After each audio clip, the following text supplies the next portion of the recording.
রপ্তানি উন্নয়ন ব্যুরোর উদ্যোগে রাজধানী পূর্বাঞ্চলে Bangabandhu Bangladesh China friendship exhibition সেন্টারে শুরু হয়েছে ৫ দিনব্যাপী হস্তশিল্প মেলা। মঙ্গলবার থেকে শুরু হওয়া এই মেলা চলবে আগামী ২৯ জুন পর্যন্ত। মেলায় পাটপণ্য, চামড়া পণ্য, বেত ও বাঁশজাত পণ্য, তাঁতপণ্য, কারুপণ্য, হ্যান্ডমেড জুয়েলারি ও মৃৎশিল্প পণ্য সহ প্রায় ১০০টি স্টল স্থান পেয়েছে।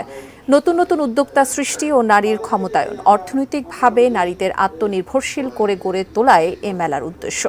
এর পাশাপাশি দেশীয় হস্তশিল্পের বিকাশ ও পণ্য রপ্তানির পরিমাণ বাড়ানোর লক্ষ্যেই এই উদ্যোগ বলে জানান আয়োজকরা। প্রতিদিন সকাল ১০টা থেকে সন্ধ্যা ৬টা পর্যন্ত বিনামূল্যে মেলায় প্রবেশ করতে পারবে দর্শনার্থীরা। ছুটির দিন রাত ৮টা পর্যন্ত মেলা চলবে। মেলায় সাধারণ দর্শনার্থীদের যাতায়াতের সুবিধার্থে কুড়িল বিশ্বরোড থেকে মেলা প্রাঙ্গণ পর্যন্ত বিআরটিসির ডেডিকেটেড শাটল বাস সার্ভিসের ব্যবস্থা রাখা হয়েছে।